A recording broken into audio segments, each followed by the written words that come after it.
خطے میں تبدیلی آ رہی ہے اور سب سے بڑی اہم بات یہ ہے کہ کیا پاکستان کی فورن پالیسی کی سوچ میں تبدیلی آ رہی ہے. اب ہمیں موازنہ کرنا ہوگا اور بیلنس پیدا کرنا ہوگا اپنے دوستوں میں کہ ہم کس کے لیے کتنا کرتے ہیں اور ہمارے لیے کون کتنا کرتا ہے. 4 امپورٹنٹ گیسٹ ہمیں جوائن کر رہے ہیں. وہ اس ٹرائلیٹرل میٹنگ کو ایران پاکستان اور افغانستان کے تعلقات اور سیکیورٹی کے حالات کو کیسے دیکھتے ہیں. کیا یہ گیس پائپ لائن کے جو خواہش ہے, جو خواب ہے, یہ جمہوری حکومت پورا کر سکے گی یا نہیں. Right after this short break.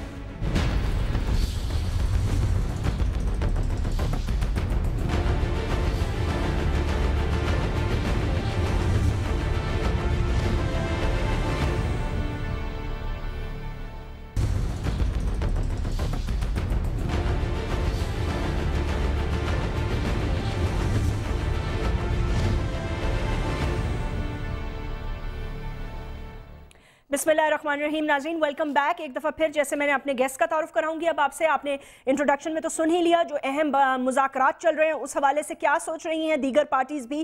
Pakistan Peoples party اگر یہ کر جاتی ہے تو آنے والی حکومتوں کے لیے بہت فیسیلیٹیشن ہوگی. سینیٹر غلام علی ہمیں جوائن کر رہے ہیں یہاں پر, سینئر رہنما ہیں جمعیت علماء اسلام مولانا فضل الرحمان صاحب کی پارٹی کے اور سیزن پولیٹیشین بھی ہیں. شیخ روحل اصغر صاحب ممبر ہیں نیشنل اسمبلی کے, پاکستان مسلم لیگ نواز کے ایک اہم رکن ہیں. میرینا انور راجہ صاحبہ پاکستان پیپلز پارٹی سے آپ کا تعلق ہے, ممبر ہے نیشنل اسمبلی کی, important member of the party. اور میاں محمود الرشید صاحب, آپ صدر ہیں تحریک انصاف پنجاب کے. سینیٹر غلام علی صاحب, سب سے پہلے آپ کو ویلکم. سب لوگوں کو سلام کرنا چاہوں گی. کس طرح دیکھتے ہیں آپ جو یہ بہت میں سمجھتی ہوں ایک بہت اہم دن ہے اس لیے کہ بڑے عرصے بعد ایسا ہوا ہے کہ 2 صدور امپورٹنٹ ممالک کے, آپ کے نیبرز کے, آپ کے ساتھ بیٹھ کر بات چیت کر رہے ہیں اور اس کا میرے خیال سے جو کریڈٹ ہے وہ حکومت وقت کو دینا پڑے گا. اور یہ جو دوسری بات کہ جو میں نے کہا جیسے ہمیشہ یہ معاملہ کھٹائی میں پڑ جاتا تھا, اس دفعہ آپ دیکھتے ہیں کہ یہ جو پودا لگایا جا رہا ہے یہ پھل بھی بن جائے گا. گیس پائپ لائن کی بات کر رہی ہوں. بسم اللہ الرحمن الرحیم. بہت شکریہ جاسمین. یہ حقیقت ہے کہ آج اور کل, گزرا ہوا کل اور 2 دن پہلے جی جو کچھ پاکستان میں ہوا ہے یہ پاکستان کے لیے اور پاکستانی قوم کے لیے بہت بڑا ایک کارنامہ ہے. آج سے 2 دن پہلے انڈیا کا ایک ڈیلیگیشن آیا 64 سال بعد. ہسٹری دیکھیں, واگا اور لاہور کا جو سفر ہے یہ 20 منٹ کا ہے اور یہ سفر 64 سال بعد طے ہوا. اور ان کا کامرس منسٹر آیا, بہت ہائی پروفائل ڈیلیگیشن لے کر. اور اسی طرح ستمبر میں مخدوم امین فہیم صاحب کے سربراہی میں, جس میں بھی شامل تھا, ایک ہائی پروفائل ڈیلیگیشن انڈیا گئے تھے. اور اس میں بھی مخدوم صاحب کو بھی خیر تحسین پیش کرتا ہوں کہ اس کے جانے سے یہ ہوا کہ یہ جو ڈیلیگیشن آیا اور 64 سال کا سفر جو 20 منٹ کا تھا یہ طے ہوا. میرے خیال میں یہ بھی بہت بڑی کامیابی ہے. اور آج جو ہوا یہ بھی پاکستان کے لیے, چونکہ پاکستان کی ضرورت ہے, عوام کی ضرورت ہے, ہر فرد کی ضرورت ہے. انرجی کے بغیر ہم ترقی نہیں کر سکتے, ہماری انڈسٹری چل نہیں سکتی اور صنعت اور تجارت کا پائیہ گھوم نہیں سکتا. لیکن اس میں یہ ہے کہ آج تو بہت اچھا ہوا کہ تینوں ممالک کے صدور بیٹھے ہیں. اور یہ صرف انرجی کے نہیں, ویسے بھی جو خطے کے جو آلات ہیں, سیکیورٹی پہ بھی بات چیت ہو رہی ہے. بالکل یہ سب چیزیں انشاءاللہ تعالی ختم ہو جائے گی. اس میں ایک یہ, اگر یہ تینوں ممالک یہ طے کر لیں کہ ہم نے امریکہ کے امبریلے سے نکلنا ہے اور اپنا جو سارک ریجن ہے اس میں ایک ایسا پائیدار امن, ایک ایسی ریلیشن شپ اور ایک دوسرے کے درد دکھ کو اپنے درد دکھ تسلیم کرنا اور پھر آپس میں ٹریڈ کرنا. اور سب سے جو بڑی بات ایک اور ہے, پائپ لائن کی بات تو ٹھیک ہے, 10 ارب ٹریڈ کی بھی بات نہیں, جو سب سے بڑی امپارٹنٹ بات جو ہے وہ یہ ہے کہ پریزیڈنٹ آصف علی زرداری نے ان سے یہ کہا ہے کہ ایران اور پاکستان, افغانستان ہم اپنے لوکل کرنسی میں ٹریڈ شروع کریں. دیکھو یہ بھی بہت بڑی بات ہے. ٹھیک. اور چاہیے کہ ہم اس کو سارک ریجن تک آپ کیا سمجھتے ہیں یہ جو خواب دیکھ رہی ہے حکومت یہ پوری ہو جائے گی؟ انشاءاللہ دیکھیں پاکستانی قوم بھی اس میں حکومت کے ساتھ ہے. حکومت ایسی چیز ہے نا, ملک ہمیشہ کے لیے ہوتے ہیں, حکومت آنی جانی چیز ہے. یہ آنے والی حکومت کے لیے اچھا کام آنے والے نسلوں کے لیے اچھا ہے. حکومت جس کی بھی ہو, جب قوم خوشحال ہوگی, اگر قوم نے پاکستان پیپلز پارٹی کو مینڈیٹ دیا, اگر قوم نے مسلم لیگ نون کو دیا, اگر ہمیں دیا, کسی اور جماعت کو دیا, لیکن یہ فیسیلیٹی وہی یوز کریں گے نا, وہی استعمال کریں گے, اور پھر ان کے نام پہ, اور ان کے لیے مشکلات کم ہوگی, ان کے لیے مشکلات کم ہوگی. لیکن سوال یہ پیدا ہوتا ہے کہ یہ پورا ہو جانا چاہیے, ایسے نہیں کہ پچھلی ادوار کی طرح نئی حکومت آ کے پچھلے پروجیکٹس کینسل کر دے. یہ ہوتا رہا ہے, بالکل یہ ہوتا رہا ہے. اور یہ اس کو قوم کو یہ سوچنا چاہیے اور کہ یہ کس کے کہنے پہ ہو رہا تھا. یعنی وہ جس کو تانے آج کل آپ اپنے جلسوں میں دے رہے ہیں نا, اس پر بھی بات کر لیں گے سر. انہوں نے بھی جواب دے دیا آپ کو. ایسے نہیں, یہ کسی جس کا امبریلے کے نیچے ہم خارجہ پالیسی ہماری. شیخ رویل اصغر صاحب یہ بتائیے گا کہ سینیٹر غلام علی تو بڑے خوش ہیں اس سے, بڑے وہ سمجھتے ہیں, وہ کہہ رہے ہیں کہ جی آنے والی نسلوں کو اس سے جو ہے فائدہ ہوگا. میرا خالی سوال یہ ہے کہ یہ جو پودا لگانے جا رہی ہے پیپلز پارٹی, یا جو معاہدہ کر رہی ہے, جو کم از کم کوشش کر رہی ہے, آپ سمجھتے ہیں کہ یہ انشاءاللہ تعالیٰ پورا ہو جائے گا؟ اور اگر یہ پورا ہو جاتا ہے تو اس میں ہمیں بیلنس کریٹ کرنا ہوگا, کیونکہ فورن ریلیشن شپ میں یہ نہیں ہوتا کہ ایک ملک کو بالکل ہی آپ چھوڑ دیں اور پھر دوسرے ممالک کے ساتھ لگ جائیں. آپ کو اپنی سمت درست کرنی ہوتی ہے. آپ اس پر کس طرح تجزیہ کریں گے؟ آپ کا اپنا کیا موقف ہے؟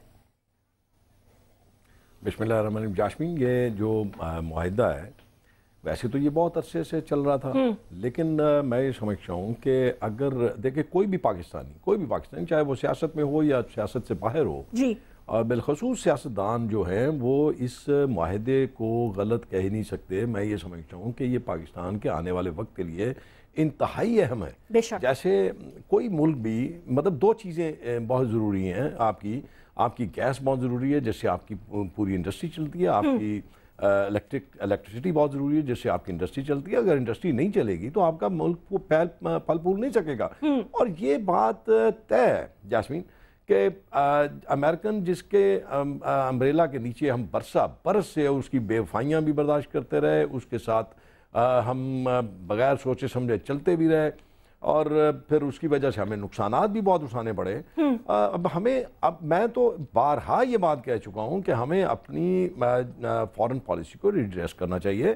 ہمیں کسی پہ دروازے بند نہیں کرنے چاہیے, لیکن ہمیں اپنے دروازے کھڑکیاں کھولنے چاہیے دوسروں کے لیے, تاکہ ہم دوسروں کے ساتھ بھی مل کے کام کریں. اب جیسے آپ یہ کہہ رہی ہیں تینوں, ایران, افغانستان اور پاکستان ایران میٹر کرتا ہے, کیونکہ ایران میں جو حکومت ہے, جو ایران کی جو وہاں پہ برش اقتدار پارٹی ہے, وہ میٹر کرتی ہے. وہ ان کی اوریجنل ایک ریپرزنٹیٹیو ہے ایرانی کی. لیکن افغانستان کی ریپرزنٹیشن میں اس کو تنقید نہیں کر رہا, لیکن بظاہر اگر آپ دیکھیں تو اس میں افغان قوم کی ریپرزنٹیشن نہیں ہے وہاں پہ. لیکن میں یہ دیکھ رہا ہوں کچھ عرصے سے حامد کرزئی خود بھی یہ چاہ رہے ہیں کہ افغانستان میں امن ہو اور امریکہ وہاں سے جائے اور وہاں پہ ایک ایسی حکومت تشکیل دی جائے جو